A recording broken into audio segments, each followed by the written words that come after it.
Shinjinme. La prochaine phrase de Shinjinme, très incompréhensible. La phrase est la suivante. Le changement du coup ordinaire dépend de la naissance de nos illusions. Et avec ça, alors, le coup, dans le bouddhisme, coup, en sanskrit sunyata, c'est la notion de vide, d'espace, et également d'énergie. C'est très intéressant parce que... Alors, qu'est-ce que le coup ordinaire?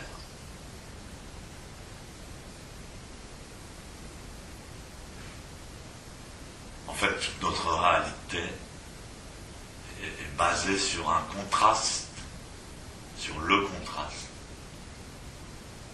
entre l'espace et les objets.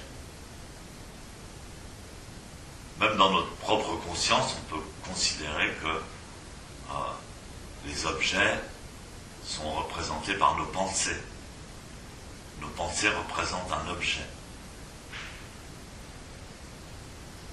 Par rapport à la non-pensée qui va représenter un espace vide. Donc, comme on dit, pour définir un espace, pour définir un objet,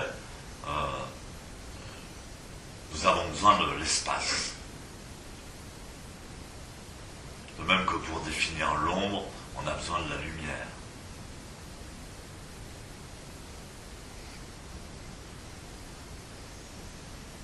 Donc le coup ordinaire, c'est-à-dire notre notion de vide,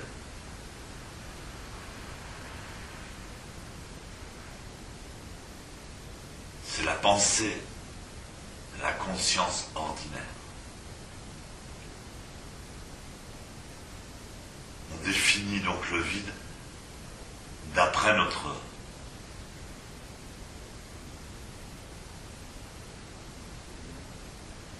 la largeur, la grandeur, l'amplitude de notre propre conscience et de notre expérience.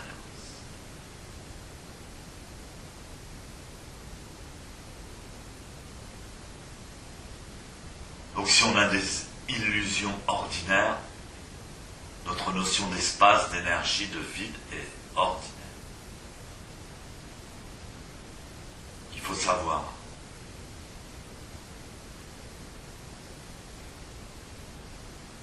que toutes nos notions humaines de réalité sont totalement aléatoires. Elles sont aléatoires.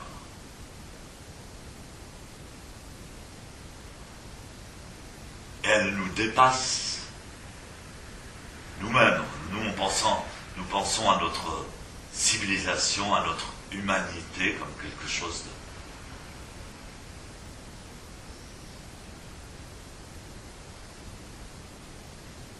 de spécifique par rapport au reste de ce que l'on connaît.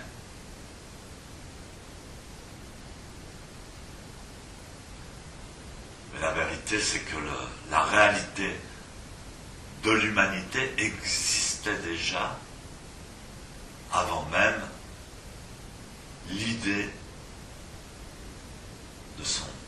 du commencement de son existence.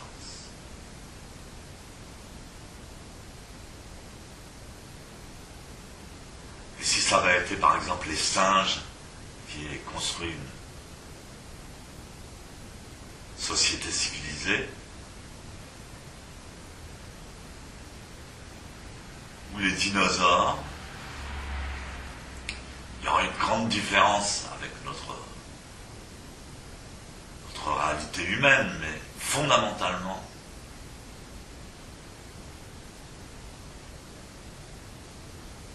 la notion du coup ordinaire aurait été la même.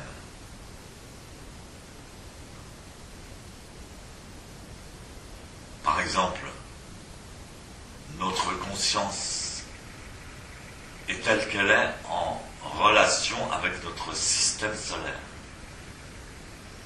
Notre système solaire existait avant nous. Et notre conscience est calquée à partir du système solaire tel qu'il est. S'il y avait 2, 3 soleils, ça changerait tout.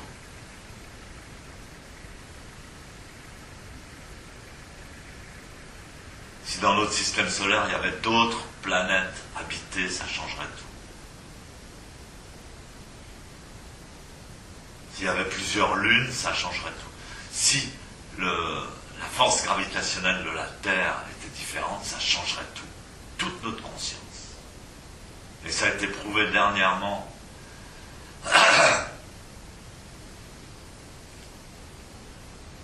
Je crois que c'est les Russes qui ont mis ça en, comment on dit, qui ont publié cette information.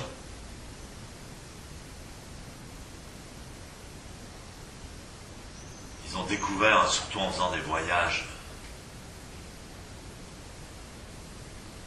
interstellaires dans l'espace, ils ont découvert que la notion du temps humaine dépendait complètement de la force gravitationnelle.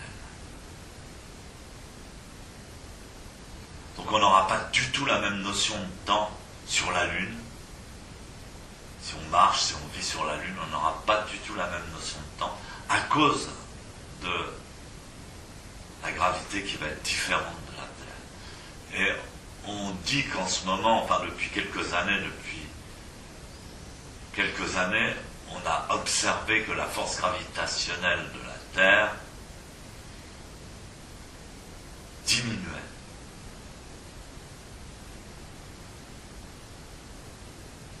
Et donc notre notion du temps est en train de changer. Elle est complètement liée à la force gravitationnelle. Donc la notion du coup du vide, de l'espace ordinaire dépend de nos illusions.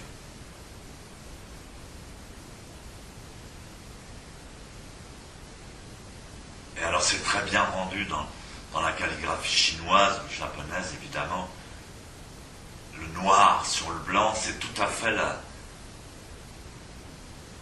complémentarité entre la forme et l'espace. Alors je ne suis pas un maître en calligraphie, mais je sais que l'espace est tout aussi important que la lettre, que l'idéogramme lui-même. Et donc il doit être parfaitement placé, équilibré, et rentrer totalement en fusion, en relation avec l'espace de la feuille blanche.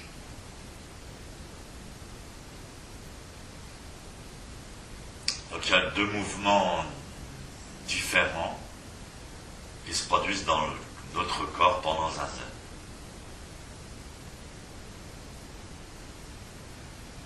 Alors ce qu'on appelle l'immobilité, puisque apparemment on est immobile pendant Zazen, c'est justement le fait qu'on ne fait pas intervenir de mouvements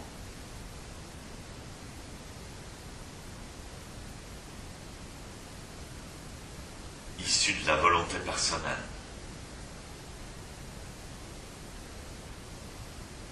Les mouvements réactifs, donc il y a 2 sortes principales de mouvements réactifs liés à l'ego, à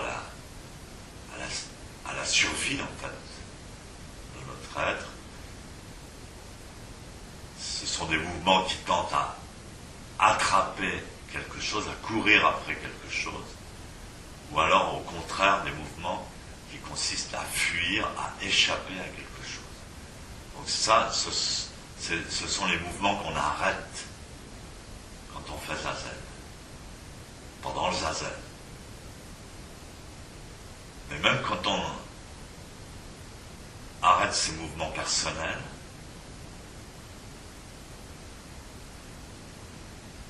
Il se produit une autre sorte de mouvement qui est lié justement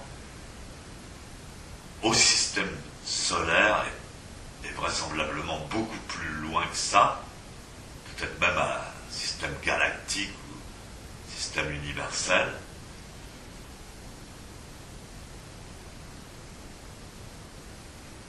Donc qui va être un mouvement imperceptible, quasiment imperceptible.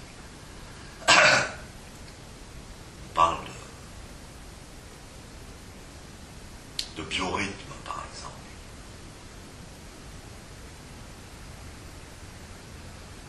Donc ça va être un mouvement quasiment imperceptible de notre système nerveux sympathique, parasympathique, musculaire, etc., même cellulaire, en fait.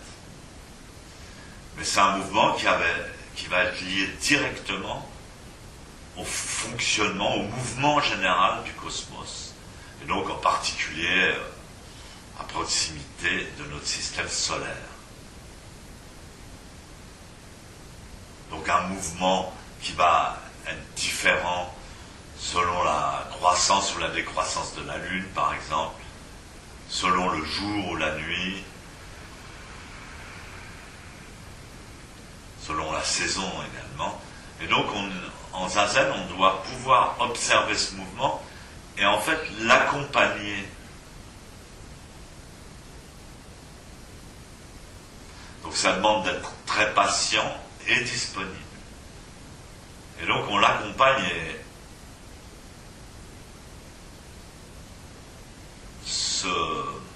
si on suit correctement ce mouvement cosmique, on s'aperçoit que à travers ce mouvement cosmique qui va se passer à travers de nos muscles, comme je vous l'ai dit tout à l'heure, eh bien le corps se rééquilibre, se libère par de très très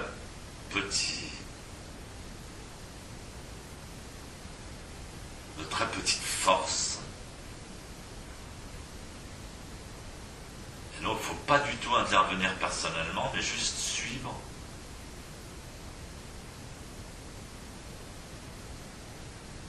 Même entrer dans l'espace, parce qu'il n'y a pas de mouvement sans espace, sans coup.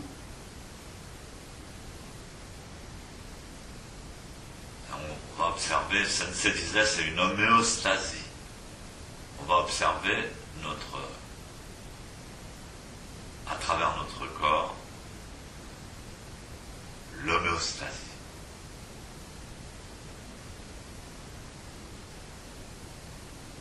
Donc cette posture de Zazen, quand on observe l'homéostasie, c'est comme la calligraphie.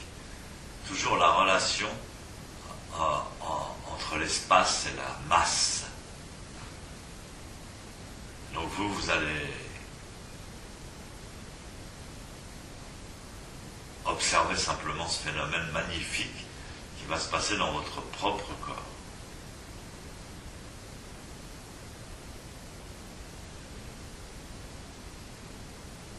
C'est vrai qu'avec notre habitude de l'ordinateur, ça en fait on est toujours extrêmement pressé.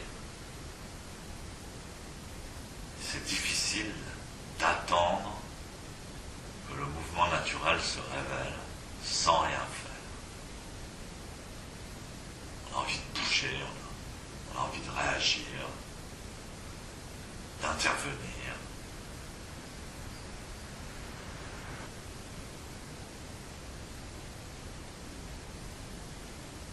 Donc c'est important aussi de ne pas oublier de respirer parce que